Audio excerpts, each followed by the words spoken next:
Good day, everybody. My name is Max Edkins. I'm from the Connect for Climate program of the World Bank. We're coming to you live on the Connect for Climate's Facebook page from All for the Green Week in Bologna.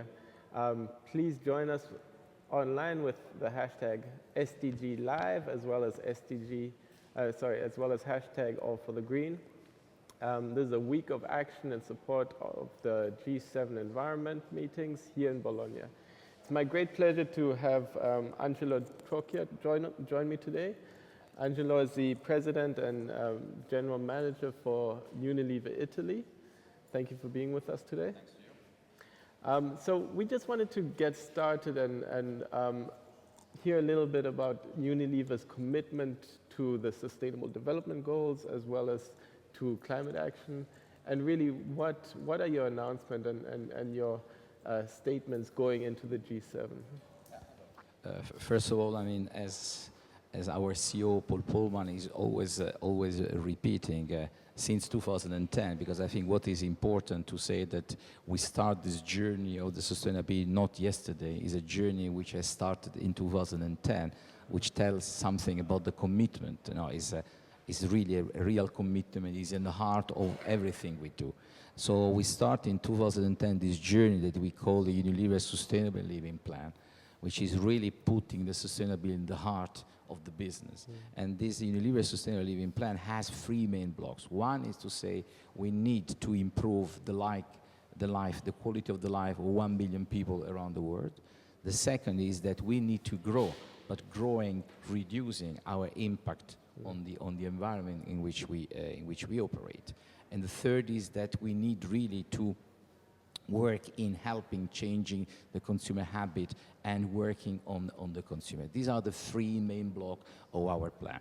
But this plan is more than a plan, it's really embedded in everything we do. And then we have a list of more specific, let me say, action, which are related to the sustainability of the raw material, is related to the sustainability of all our source. And recently, Mr. Pullman has given the commitment that by 2025, we will make all our packaging recycled, because clear packaging is a big issue. So this is a big commitment that Unilever has taken globally. And then clearly this global plan, which is embedded in our strategy, is translated country by country in a series of action, in a series of projects. And I think this is very important to stress, because it's a very structured, fundamental approach. And to be successful, it has to be like this. It has to be embedded in the mission, it has to be embedded in what we do, and even more important, has to be embedded in our brands, because our brands have to talk about sustainability, have to live the sustainability, have to express their DNA in a sustainable way. And it's really this concept of circular economy that Unilever is at the leading edge of, where you look at your supply chain and you look at your waste production and how you can link those two and ensure that everything is produced in the most efficient way, so as to reduce the carbon impact, so as to reduce the environmental damage. Yes. And I understand with the recycling commitment by 2025, that was also kind of made under the guidance of the UN Oceans Conference, because as you know, we're linking right now live to the UN, and we're sharing one platform with the SDG Media Zone. So I just wanted to explore a little bit, what are the main pillars for achieving the circular economy concept here in Italy?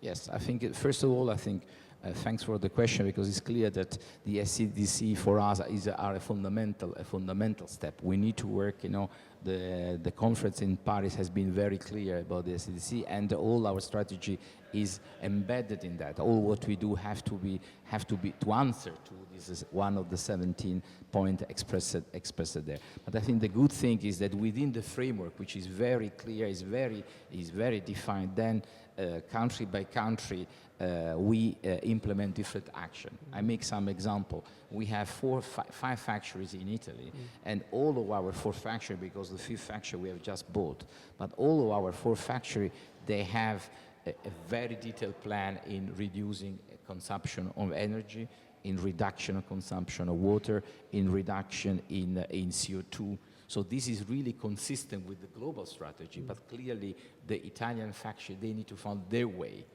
in terms of translated this in concrete action and results. And another area, for example, which is very strong in Italy is the area of the sustainable agriculture.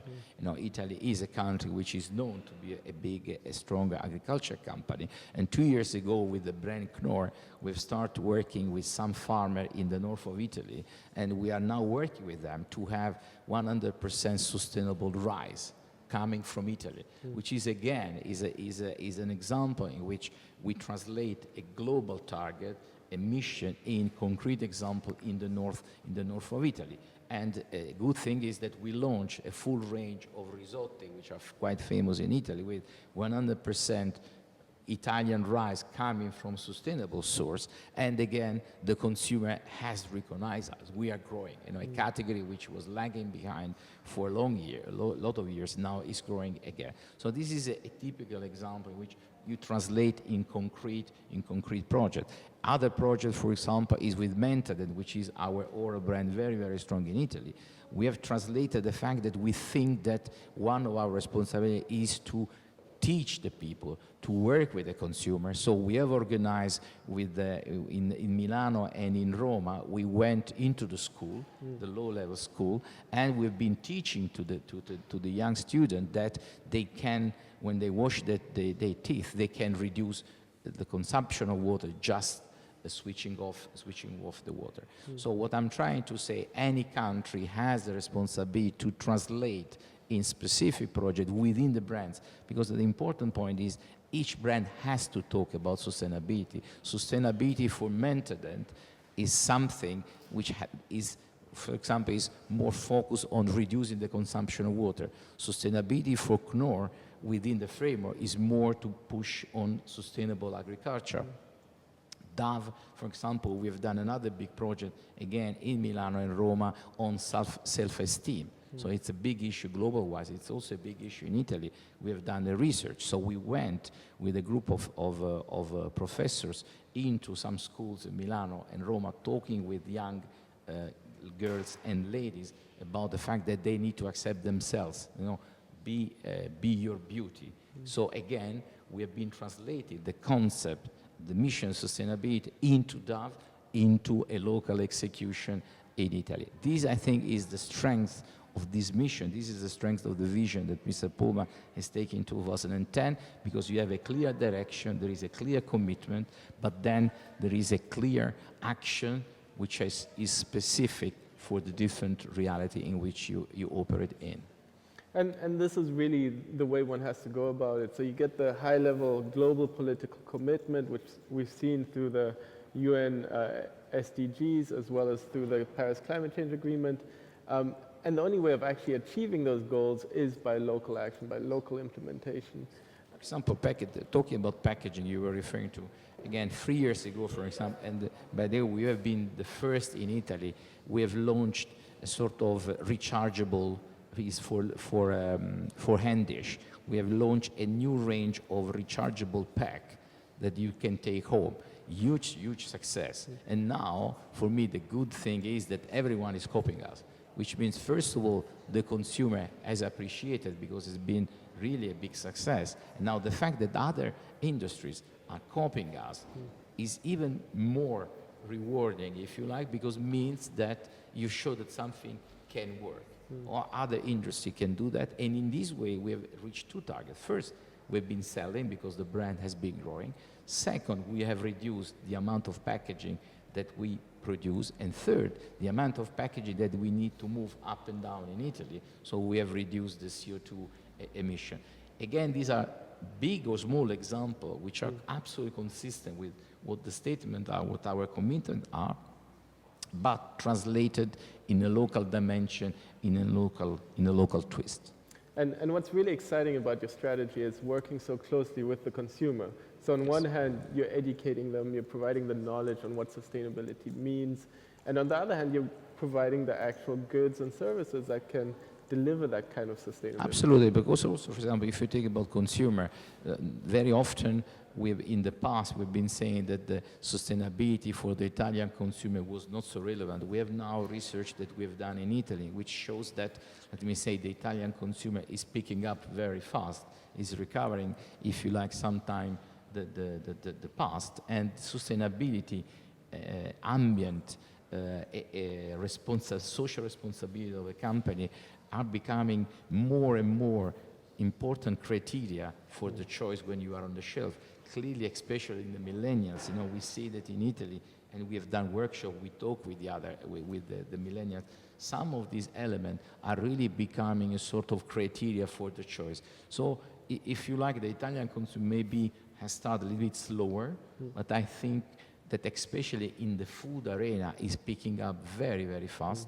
And for me, this is a challenge now, to build and to work together with the consumer, which is moving so fast, maybe in getting even in front of others country.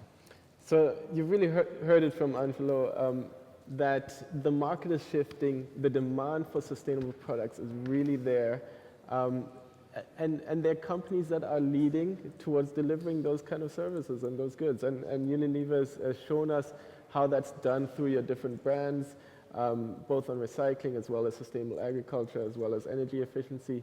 And so just in closing, what is your message for our Facebook audience, for the younger viewer out there? The message is that I feel personally responsible, and this has to be the feeling of everyone of us, that we need to leave a world after us. No, we need to leave a Unilever after us, but we need to leave a world after us. And I really think that the consumer is ready.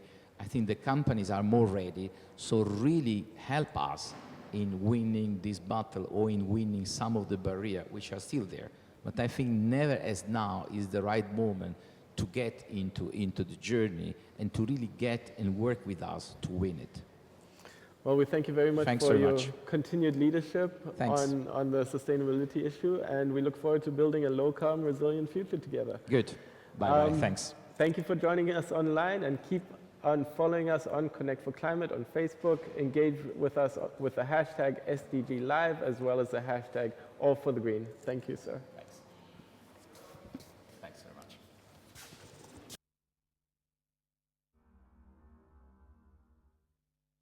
In this world, there are over 1.8 billion young people between the ages of 10 to 24.